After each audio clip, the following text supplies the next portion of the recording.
Hi friends, இந்த வீடியோவில் ரொம்பவே முக்கியமான ஒரு இன்ஃபர்மேஷன் பற்றி பார்க்க போகிறேங்க. அதாவது இந்த 2024 நாடாளுமன்ற பொதுத் தேர்தலில் நீங்கள் ஓட்டு போடணும் அப்படின்னா கட்டாயம் இந்த ஆவணங்கள் உங்களிடம் இருந்தால் மட்டும்தான் நீங்கள் ஓட்டு போட முடியும் அப்படின்னு இந்திய தலைமை தேர்தல் அதிகாரி அவர்கள் ஒரு முக்கியமான அறிவிப்பு வெளியிட்டிருக்காங்க. ஸோ அதை பற்றின தகவல் தான் இந்த வீடியோவில் வந்து பார்க்க போகிறோம். இந்த இன்ஃபர்மேஷன் முடிஞ்சவங்க நிறைய பேருக்கு ஷேர் பண்ணி விடுங்க. சரி வாங்க அந்த இன்ஃபர்மேஷன் என்ன அப்படின்னு பார்க்கலாம். அதாவது செய்தி வெளியீடு எண் 592, வெளியீட்டு நாள் 23/3/2024.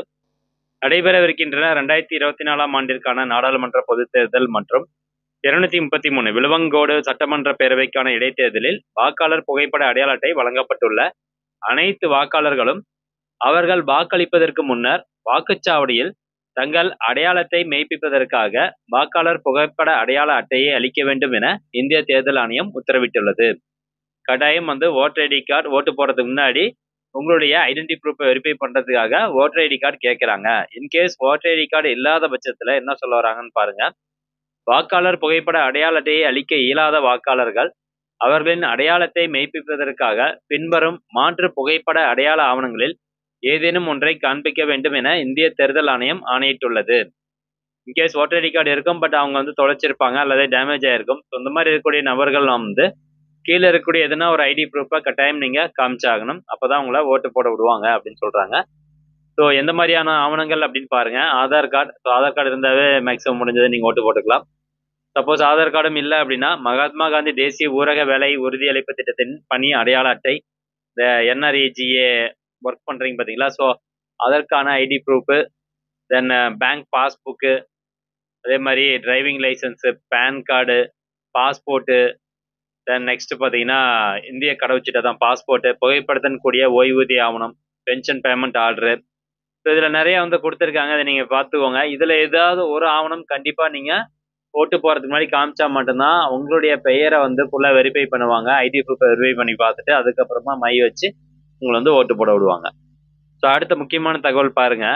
வாக்காளர் பட்டியலில் வாக்காளரின் வரிசை எண்ணை அறிந்து கொள்வதற்காக புகைப்பட வாக்காளர் சீட்டிற்கு பதிலாக வாக்காளர் தகவல் சீட்டினை அச்சிட்டு வழங்க இந்திய தேர்தல் ஆணையம் முடிவு செய்துள்ளது.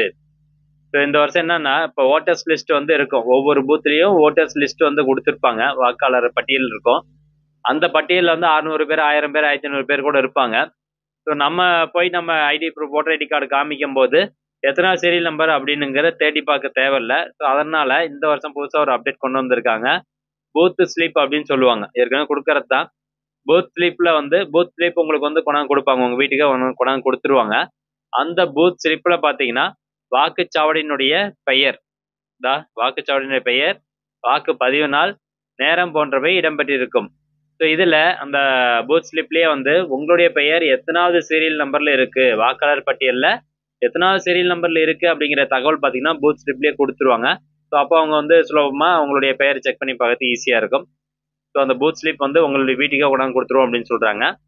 மாவட்ட தேர்தல் அலுவலரால் வாக்குப்பதிவு நாளுக்கு 5 நாட்களுக்கு முன்னர் அனைத்து வாக்காளர்களுக்கும் வாக்காளர் தகவல் சீட்டு விநியோகிக்கப்படும். வாக்குச்சாவடியில் வாக்காளர் தகவல் சீட்டு அடையாளத்தை மெய்ப்பிப்பதற்கான ஆவணமாக ஏற்றுக்கொள்ளப்படாது. இன்னொரு இன்ஃபர்மேஷன் சொல்றாங்க. இப்போ உங்ககிட்ட வாக்காளர் தகவல் சீட்டு கொடுக்குறாங்க. அது கொடுத்ததுக்கு அப்புறம் நீங்க அதை வாங்கி வச்சுட்டு ஓகே இது மட்டுமே போதுமானதா அப்படின்னு கேட்டீங்கன்னா அப்படி கிடையாது. கண்டிப்பா வேற ஏதாவது ஒரு ஐடி ப்ரூஃப் நீங்க போகும்போது எடுத்துட்டு போகணும் அப்படிங்கிறது தான் சொல்றாங்க. நெக்ஸ்ட், ஒரு வாக்காளர் வேறொரு சட்டமன்ற தொகுதியின் வாக்காளர் பதிவு அதிகாரியால் வழங்கப்பட்ட அடையாள அட்டையை வைத்திருப்பேரானால் அந்த அடையாள அட்டையும் இந்திய தேர்தல் ஆணையம் காட்டும் ஆவணமாக பயன்படுத்தலாம். ஆனால் அந்த வாக்காளருடைய பெயர் அந்த வாக்குச்சாவடிக்குரிய வாக்காளர் பட்டியலில் இடம்பெற்றிருக்க வேண்டும். கண்டிப்பா நீங்க எந்த பூத்துல ஓட்டு போறீங்களோ அங்க உங்களுடைய பெயர் இருந்தால் மட்டும்தான் நீங்க ஓட்டு போட முடியும் அப்படின்னு சொல்றாங்க. அது முக்கியமான தகவல் பாருங்க. அடுத்து, வாக்காளர் புகைப்பட அடையாள அட்டை அல்லது இந்திய தேர்தல் ஆணையத்தால் வரையறுக்கப்பட்ட மேற்கூறிய எந்த ஒரு அடையாள ஆவணம் வைத்திருப்பதால் மட்டுமே ஒரு வாக்காளர் தனது வாக்கை செலுத்திவிட முடியாது. அவருடைய பெயர் வாக்குச்சாவடிக்கு அனுப்பப்பட்ட வாக்காளர் பட்டியலில் இடம்பெற்றிருந்தால் மட்டுமே அவர் வாக்குரிமையை செலுத்த தகுதியுடையவர் ஆவார் என தெளிவுபடுத்தப்படுகிறது. ஓட்டர் ஐடி கார்டு இருந்தாலும் சரி, ஐடி ப்ரூஃப் எது இருந்தாலும் சரி, அல்லது பூத் ஸ்லிப்பை நீங்க டவுன்லோட் பண்ணி வச்சிருந்தாலும் சரி, எந்த ஒரு டாக்குமெண்ட் இருந்தாலும் நீங்க அதை வச்சு ஓட்டு போட முடியாது. எப்போ நீங்க ஓட்டு போட முடியும்னா அந்த பூத்ல இருக்கக்கூடிய வாக்காளர் பட்டியல்ல உங்களுடைய பெயர் இருந்தால் மட்டும்தான் நீங்க ஓட்டு போட முடியும் அப்படிங்கிறத தெளிவா சொல்லிட்டாங்க. அப்ப நீங்க உடனே என்ன பண்ணுங்க, நீங்கள் வந்து இப்போ ஆன்லைன் மூலமாகவே அந்த வாக்காளர் பட்டியலை டவுன்லோட் பண்ணி அதில் உங்களுடைய பெயர் இருக்கா அப்படிங்கிறத செக் பண்ணி பார்த்துக்கோங்க.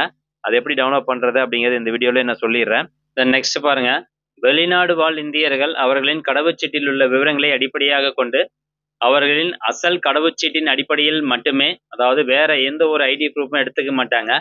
வெளிநாடு வாழ் இந்தியர்கள் அப்படின்னா கண்டிப்பா பாஸ்போர்ட், ஒரிஜினல் பாஸ்போர்ட் இருந்தால் மட்டும்தான் அவங்க ஓட்டு போட முடியும் அப்படிங்கிறத சொல்லியிருக்காங்க. ஸோ ஃப்ரெண்ட்ஸ், இந்த தகவல் நிறைய பேருக்கு ஷேர் பண்ணுங்க. இப்போ இந்த ஓட்டர்ஸ் லிஸ்ட் எப்படி டவுன்லோட் பண்ணி பார்க்கறது அப்படின்னு பார்க்கலாம். புதிய லிஸ்ட் வந்து அறிமுகப்படுத்தியிருக்காங்க. அதில் உங்களுடைய பேர் இருந்தால் மட்டும் தான் நீங்கள் ஓட்டு போட முடியும்.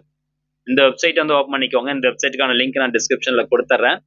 ஓப்பன் ஆனதுக்கப்புறம் கீழே பார்த்தீங்கன்னா அவர் சர்வீசஸ் அப்படின்னு இருக்கும். இதில் ரெண்டாவது ஆப்ஷனாக பாருங்க, ஸ்பெஷல் சம்மரி ரிவிஷன் 2024 அப்படின்னு கொடுத்துருப்பாங்க. அந்த ஆப்ஷன் கிளிக் பண்ணுங்க.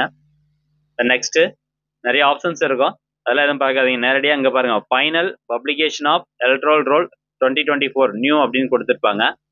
இந்த ஆப்ஷன் கிளிக் பண்ணி உங்களுடைய பெயர், மாவட்டம் இதெல்லாம் கொடுத்து நீங்கள் செக் பண்ணணும்.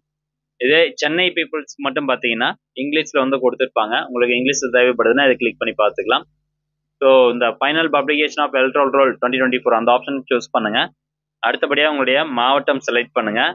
தென் நெக்ஸ்ட் சட்டமன்ற தொகுதி எதுவோ அந்த சட்டமன்ற தொகுதி செலக்ட் பண்ணிட்டு கீழே சமர்ப்பிக்க அப்படிங்கிற ஆப்ஷனை கிளிக் பண்ணிக்கோங்க.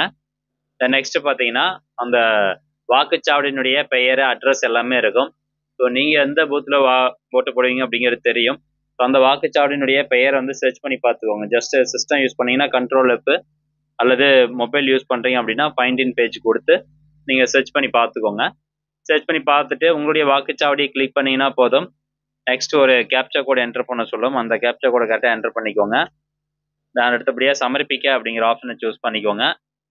அவ்வளோதான். அடுத்தபடியாக உங்களுக்கான வாக்காளர் பட்டியல் வந்து ஓப்பன் ஆயிரும். ஸோ அதில் உங்களுடைய பேர் இருக்கா அப்படிங்கிறத நீங்கள் செக் பண்ணி பார்த்துக்கலாம். ஸோ ஃப்ரெண்ட்ஸ், இந்த தகவல் முடிஞ்சவர்கள் நிறைய பேர் கொண்டு போய் சேருங்க. மீண்டும் அடுத்த ஒரு நல்ல பதிவில் சந்திக்கலாம். நன்றி, வணக்கம்.